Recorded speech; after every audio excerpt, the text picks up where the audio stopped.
la sesión. Bueno, dentro de estas culturas, al igual que la olmeca, igual que la maya, se caracterizaron precisamente por ser una religión o una cultura politeísta, en la cual era común o una constante la diversificación de dioses o la diversificación de lo divino, así como en la cultura olmeca y en la cultura maya, en la cual existían dioses para explicar diferentes sucesos de la naturaleza o ciertas especies, pues la cultura zapoteca mexica no va a ser la excepción. Dentro de sus dioses, algunos van a ser precisamente dirigidos a la vertiente del culto precisamente de la muerte. Recordemos que en la sesión pasada veíamos que la cultura zapoteca se distinguió por ser una cultura guerrera y por lo tanto sus dioses más importantes van a estar centrados en tres ámbitos. Uno, la veneración del sol. Dos, la veneración de la guerra. Y tres, la veneración del inframundo. Esto va encaminado a toda su cosmovisión, que lo rodea o les da esta serie de características. Y precisamente dentro de su cosmovisión, también los dioses, a diferencia de los dioses tanto mayas como olmecas, van a tener una vertiente de una fusión entre los hombres, o sea, el hombre, y precisamente lo divino. O sea, va a haber personajes o los dioses van a ser a similitud de los seres humanos, pero también con rasgos de algunas otras especies, ya pueden ser aves, pueden ser algunos, eh, pues, felinos, algunas especies, digamos, endémicas de ese lugar, y que básicamente lo que hace esta cultura es hacer una fusión. Veíamos que en las sesiones pasadas, en la cultura olmeca se caracterizaba más por que lo divino estaba caracterizado o ejemplificado por todas aquellas muestras de especies que lo rodeaban, el jaguar, precisamente, en algunos casos también estaba algunas aves o en algunos otros, como el caso de los mayas también, algunos peces, ¿sí? La cultura zapoteca pues va a empezar a hacer esa fusión que precisamente la va a iniciar la cultura maya. La cultura maya se va a caracterizar también por esa fusión, pero la diferencia es que aquí los hombres son representados en semejanza. ¿Qué quiere decir? No son hombres desmembrados como sí ocurre con los mayas, que presentan, digamos, a Xibalba como un esqueleto o como presentan algunos dioses de lo divino. El caso de los zapotecas no va a ser así, va a ser a semejanza de los seres humanos. Ok, ahora aquí que muestro en pantalla, quiero que distingan las tonalidades que platicábamos la vez pasada. Las tonalidades, los colores que utilizan para representar precisamente esta cosmovisión van a estar centrados en principalmente tres. El color rojo, el color amarillo en algunos casos y el color verde. Esto va a ser muy presente por el tipo de materiales que tenían a su alcance. Aunque quisieran representar al dios del sol con amarillo y con azul, pues el azul pues básicamente era muy difícil de obtener en esta región. Por lo tanto, optaron por hacer una representación de sus deidades o de sus dioses a partir del uso de estos colores. Esto va a ser una constante en todo lo que vayamos a ver de estas culturas. Bueno, aquí estamos viendo precisamente que dentro de lo divino o dentro de la cosmovisión de las deidades, también hay un gran respeto y una gran veneración hacia la muerte. En la sesión pasada, muchos de ustedes me comentaban sobre precisamente el uso de vasijas de barro para los entierros o todo lo que tiene que ver con las procesiones de transición entre la vida y la muerte. Pues aquí estamos viendo precisamente uno de los entierros más famosos que se ubica precisamente en Monte Albán y que corresponde a uno de los gobernantes de esta región. Como ven, se acompaña al ser con algunas de las pertenencias que utilizó en vida. Así como también los decorativos de la tumba, pues son un gran mensaje comunicativo, hay una gran representación, hay un gran mensaje para que precisamente las personas que lleguen y vean a esta ofrenda o esta tumba, sepan inmediatamente a quién corresponde o a quién correspondió, ¿vale? Esto es una parte intrínseca de nuestras culturas, es una recurrente. El uso de pertenencias para este proceso de transición. Recuerden que no veían a la muerte como el fin de pues de la vida, sino más bien como el inicio precisamente de otra etapa dentro de toda esta vertiente de lo que en las culturas prehispánicas se conoce como la vida, ¿sí? Por ello, no solamente las ofrendas que son de los reyes o de de la élite, ya sean sacerdotes o grandes guerreros, iban acompañadas de artefactos. También las tumbas tradicionales de las personas comunes y corrientes eran acompañadas con los objetos que en vida pudo haber utilizado o eran acompañadas con objetos que posiblemente fueran a utilizar en esta transición a la muerte. En el caso de algunas tumbas que han encontrado principalmente en la cultura mexica de algunos guerreros, pues se les adornaba con todos los indumentarias que utilizó, pero también con posibles armas que pudiera utilizar en el inframundo. Eso es muy interesante porque es, es de estas cuestiones en las cuales se cree que precisamente la vida va a continuar después de la muerte y por lo tanto tienes que dejarle estas pertenencias para que las pueda usar.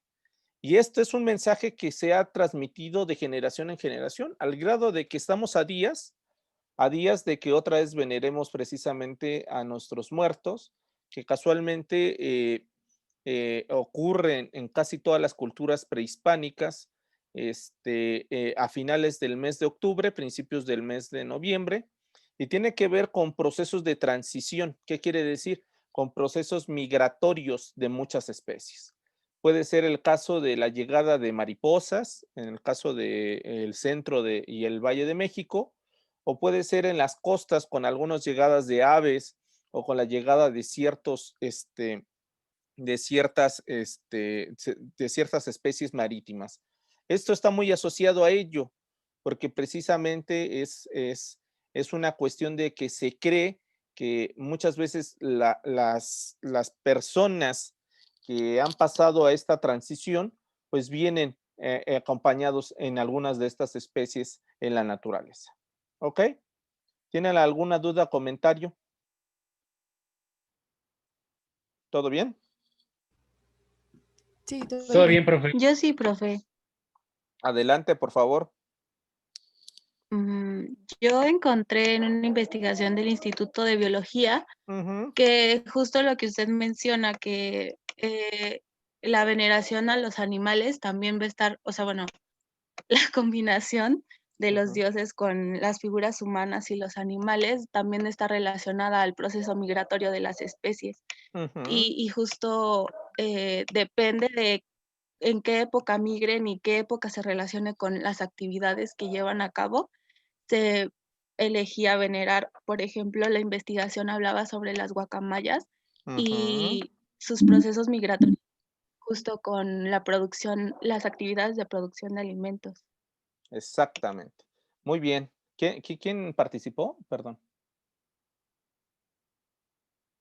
Elena, me llamo Ah, Elena. hola Elena. Mira, bueno, sí, lo que dice Elena es cierto en ese sentido. Precisamente, les digo que dentro de las culturas prehispánicas hay dos momentos o dos ciclos muy importantes a lo largo del año. Bueno, del año grecorromano que nosotros conocemos. Este, que son precisamente el equinoccio de primavera y el equinoccio de lo que hoy se conoce como otoño. Estos dos equinoccios marcan precisamente uno, el inicio de la siembra, o sea, las cosechas, y otro, la recolección de de todo lo que es estos procesos de, pues lo que tiene que ver con los cultivos. Son muy importantes y con una casualidad muy importante o muy destacada de que precisamente estos dos equinoccios, uno genera, por una parte, migraciones, o sea, puede ser que se vayan muchos de estas personas, bueno, de estas especies, las mariposas monarca precisamente migran con el equinoccio de primavera, igual que las ballenas en todo lo que es la parte costera del Océano Pacífico y algunas otras aves y algunos otros especies. Y casualmente, el equinoccio de otoño tiene que ver precisamente con la llegada de estos animales o de todas estas especies. Y también tiene que ver con la llegada de algo que es peculiar dentro de la cultura y dentro de la naturaleza, que es el inicio de la caída de las hojas de los árboles. ¿Esto qué representa? Pues representa precisamente la transición en la cual ellos tenían concebido la llegada de los muertos y precisamente que se abre esta puerta con el inframundo. O sea, hay una entrada que por eso provoca que pues varias de las especies que habitan o varias de los elementos que rodean a estas culturas pues empiecen en un proceso de descomposición. No quiere decir que mueran, algunas sí, pero otras no. Empiezan en un proceso de descomposición precisamente que lleva a que pierdan, digamos, en su gran mayoría los árboles, pues sus hojas. Otros procesos tienen que ver precisamente con la precipitación. Los causales de los ríos empiezan a disminuir y etcétera, etcétera, etcétera. Bueno, todo eso no es fortuito. Estas culturas precisamente tienen toda esta vertiente de veneración y por supuesto de adoración y de respeto a la naturaleza. Por ello hay una simbiosis entre la naturaleza y por supuesto la presencia del ser humano.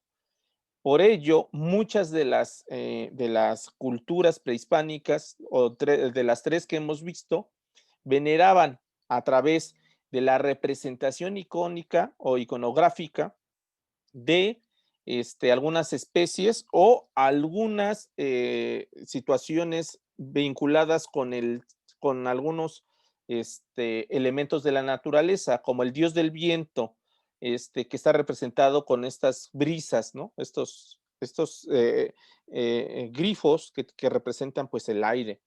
El caso del dios, en algunos casos, el dios de la lluvia no es como tal, no es una persona, son precisamente estas gotículas de lo que hoy conocemos como agua. ¿Ok? O sea, hay una representación y una veneración, por lo tanto, si no hay este culto a estos dioses, puede ser que llegue un momento que estos dioses se molesten, le haya malas cosechas y por lo tanto también se ponga en crisis todo el equilibrio que existe. ¿Vale? Bueno, entonces también esto tiene que ver con toda esta concepción que había de estas culturas hacia la muerte. Ya lo decíamos en clases pasadas, hay un respeto muy grande y hay una veneración a la muerte. No la ven como una cuestión de tragedia o como una situación en la cual se lamente precisamente este proceso que es parte de la vida, no solamente del ser humano, sino de todas las especies que habitan en este planeta, se ve precisamente como una cuestión transitiva. Eso es muy importante y debemos de hacer énfasis. ¿Por qué? Porque cuando lleguen los españoles, esta visión va a cambiar. Va a cambiar en algunos casos o se va a fusionar. Tan es así que esta tradición hoy en día todavía la vivimos. La vivimos así que cuando hay alguien que fallece, bueno, ahorita no, con el COVID no se puede porque las leyes actualmente de salubridad solamente te permiten hacer una velación con unos cuantos familiares y que esa velación solamente dure un tiempo determinado. O sea, por lo regular son 3, 4 horas, no me acuerdo muy bien la reglamentación. Bueno, ahora no se puede, pero a partir de esto, antes más bien, antes de esto, pues existía toda una connotación en la cual cuando fallecía o pedecía una persona cercana, pues ahí es todo este culto en el cual, en algunos casos, no propiamente en las ciudades, se hace todo un ritual que lleva con toda esta fiesta que se hace, aunque ustedes no lo crean, se hace una fiesta, se invita a toda la comunidad, hay comida, hay música, la música no para, hay toda esta cuestión de inclusive decorativos. A ustedes no les ha tocado, a mí sí me ha tocado lugares donde inclusive ponen flores, ponen estas partes de papel picado, o sea, hacen toda una vaivena. En algunos casos me ha tocado que hay cohetes, en algunos cuando es una persona muy, muy trascendental en los pueblos, hasta una mini feria coloca. O sea, es toda esta vertiente de alegría porque la persona pues ya no está con nosotros, ciertamente hay un luto, un dolor, pero celebran precisamente la reunión de todos y la veneración de que esta persona va a transitar a una vida mejor.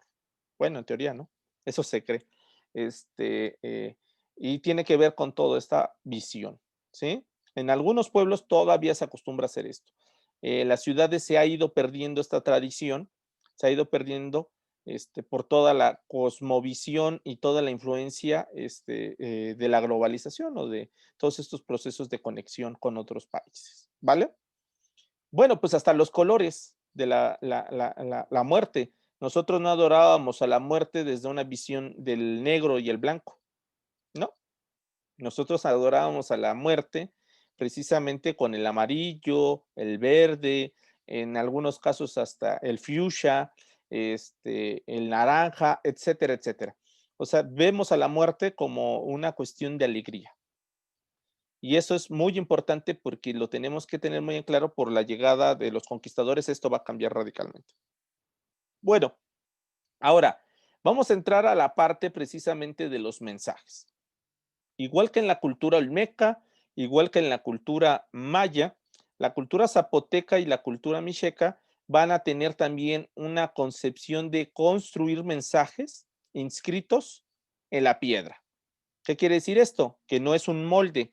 Agarran, toman una piedra específica y la empiezan a tallar. En ese tallado colocan precisamente todo un sistema de comunicación o todo un mensaje para que éste se perdure en el tiempo y en el espacio. Aquí vemos una estela zapoteca, son muy diferentes a las mayas. Recuerden, las mayas eran estos grandes pedazos de piedra en el cual se colocaban pues los mensajes y estaban muy bien articulados. Muchas veces estos mensajes no colocaban a un personaje, era muy raro, pero sí existe el caso. En el caso de los zapotecas va a ser una constante o una característica de que va a estar el personaje más su sistema, su sistema, su alfabeto, ¿vale? Bueno, esto es parte de, esto se va a dejar de hacer con la llegada de los españoles, déjenme decirles. Bueno, también vemos que tuvieron presencia los códices, al igual que los mayas, los zapotecas también configuraron una serie de códices, o sea, hay varios tipos de mensajes. Vimos el mensaje elaborado en los diferentes murales que adornan los diferentes edificios, o sea, en los diferentes edificios y los cuales son de acceso al público.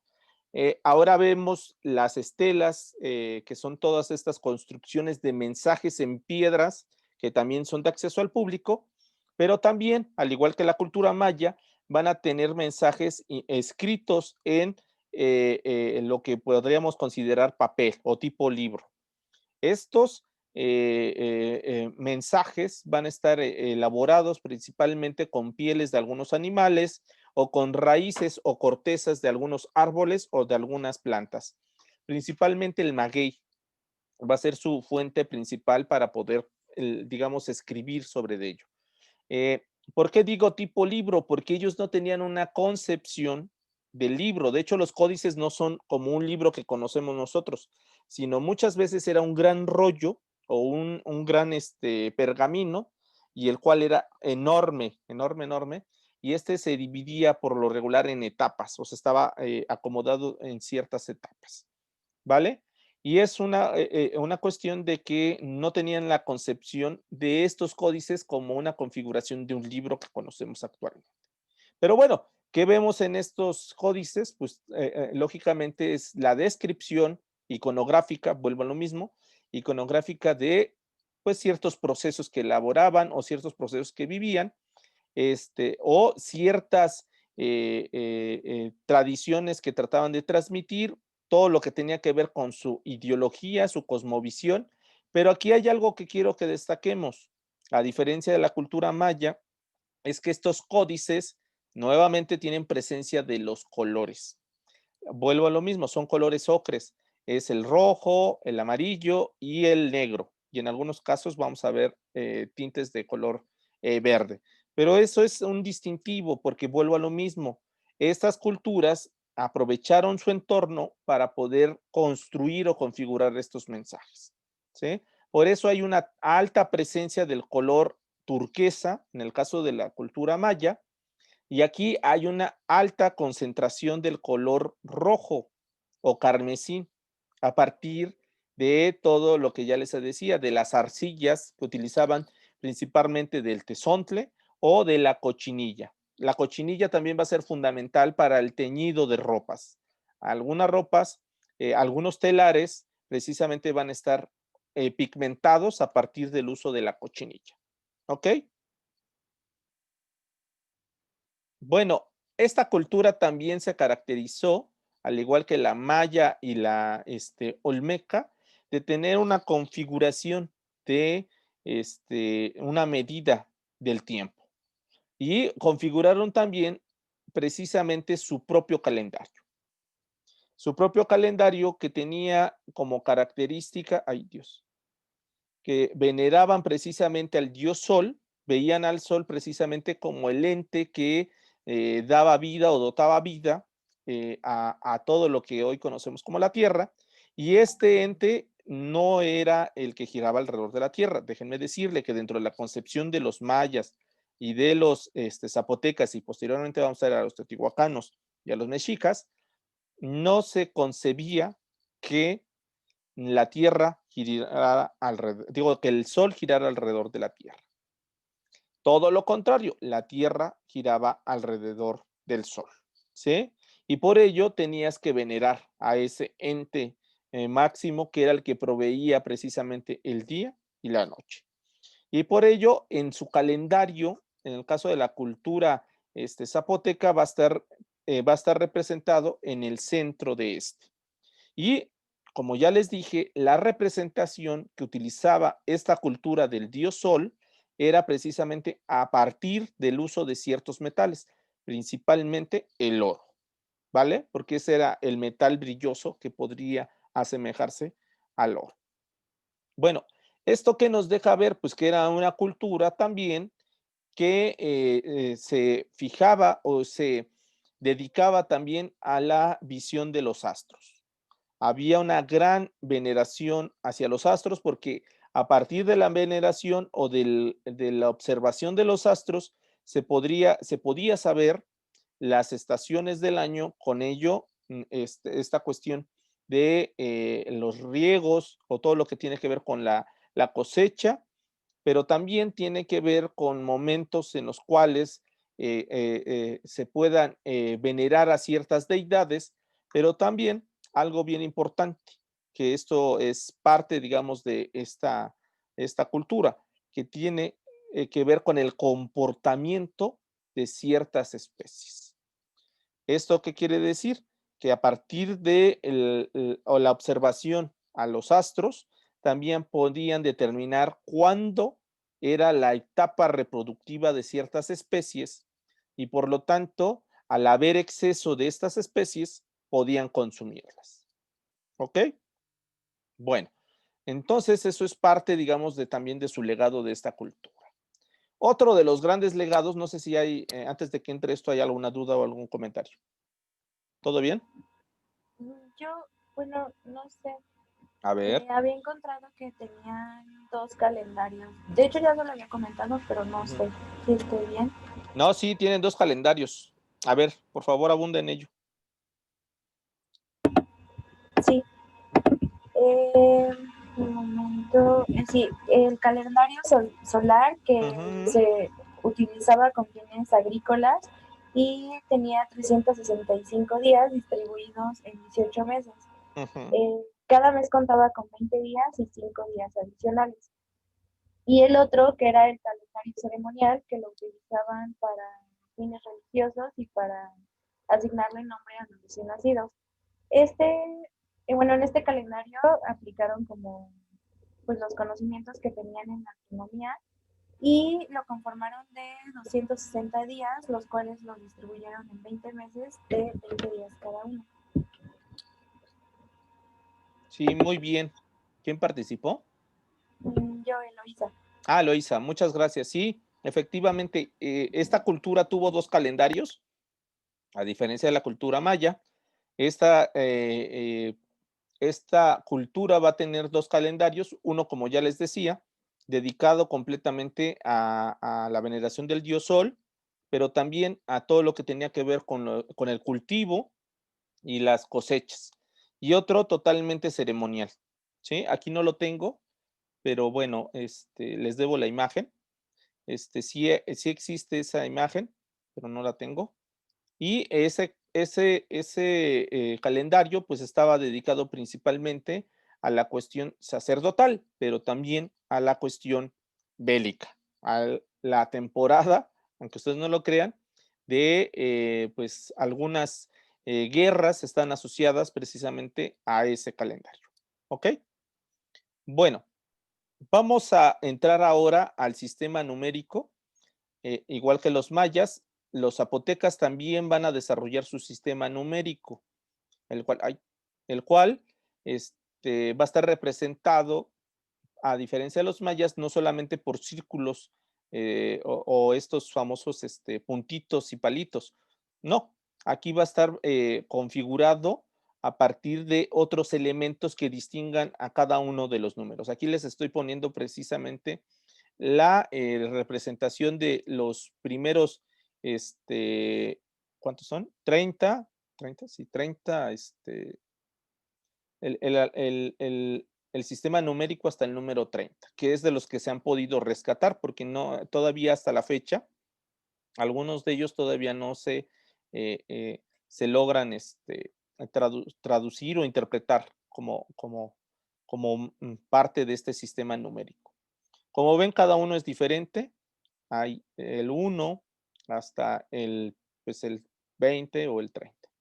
Ok, cada uno es diferente. En algunos hay una repetición o una serie de elementos que se repiten, pero no es la constante. Digamos, aquí hay una repetición de este y este, o sea, es el 10 más lo que se le sume acá, pero se le quita esto, o sea, es muy interesante. Aquí vemos igual el 12 representado de la misma forma, más esto, pero ya vemos el 14 que cambia, ya no sigue esta constante, ya no hay una constante en la construcción de mensajes, pero podemos ver el caso, digamos, del número 20, donde otra vez aparece esta ventanita, o podríamos llamarlo esta ventanita o especie de ventanita, y que sigue, digamos, este patrón hasta que llega pues otro número que le cambia, digamos, toda esa asociación. Es un sistema muy complejo y muy distinto, como ustedes pueden ver, y en el cual no existe como tal un patrón en todos los números. Hay una serie de variantes que lo hace único y muy complejo, ¿vale? Bueno, ¿esto qué quiere decir? Que crearon un lenguaje matemático. Por lo tanto, esta cultura, al usar el lenguaje matemático, pues establecía todas sus construcciones, todas su sistema de adoración y por supuesto de veneración a sus deidades a partir de un sistema numérico. Y bueno, pues vamos a llegar a esta parte que tiene que ver con las bebidas. Como yo les decía, también la comida y las bebidas o el alimento en general es parte de la configuración de los mensajes construidos por las diferentes culturas prehispánicas. Aquí estamos viendo una de ellas, que es típica de esta región y que tiene que ver precisamente con el uso de esta bebida. ¿Sí saben cuál es? ¿Es ¿El el pozol? chilate? No, el pozole es de la cultura maya. A ver, ¿cuál? Por ahí dijeron. ¿Es chilate? Ujú, el chilate. ¿Chocolate? No. A ver, ¿pueden repetir? Chilate. Chilate, exacto, el chilate. ¿Tú sí sabes de qué es? Sí, es una bebida hecha a base de cacao. Exactamente. Es cacao, en algunos casos le ponen masa, le ponen maíz, pero por lo regular es elaborado con base en el cacao. ¿Sí? Es muy rica, por cierto. Muy, muy rica. Bueno, el chilate va a ser una de las bebidas que se sigue perdurando desde la cultura zapoteca y mexica. Es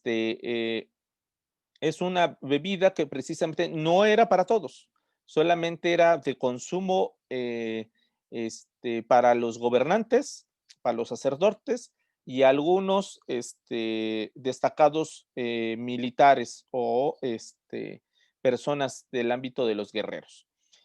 Solamente se permitía probar esta bebida en dos momentos. Una era precisamente con el equinoccio de primavera y otra era con el equinoccio de otoño, ¿sí? Esta era la bebida típica que consumían y que, como ustedes saben, pues el cacao es endémico y típico de la parte del sureste de México, ¿sí? Pues aquí aprovecharon precisamente el cacao para elaborarla. La cultura maya me va a decir, ¿también hay presencia de cacao? Sí, también hay presencia de cacao, pero es otra forma de consumo. En algunos casos es tostado. El cacao es tostado, luego amasado y a partir de ello se construyen algunas otras bebidas. En el caso también de la cultura mexica, ya lo vamos a ver, hacen uso del cacao, pero bajo otra dinámica. ¿Ok? Pues este es un mensaje configurado y construido, pues precisamente para las futuras generaciones. Y la comida, pues aquí tenemos una completamente zapoteca. ¿Sí? Los tamales. Los tamales que ahora ya algunas otras culturas se los quieren achacar como suyos. No, los tamales son precisamente, y eso de hecho está en uno de los códices zapotecas, ya se elaboraban desde esa época y eran parte de los rituales de festividad. ¿Cuáles eran estos rituales? Pues precisamente cuando había nacimientos, cuando había buenas cosechas, cuando había la llegada precisamente de la época de cosecha y algunas otras festividades. Era un culto impresionante precisamente a estos momentos, digamos, de gran abundancia. Gran abundancia en la vida, precisamente con los nacimientos, y gran abundancia en la parte de los alimentos. ¿Ok? Esta es parte de, ¿vale? Y pues con ello concluimos el tema de hoy. No sé si tengan alguna duda.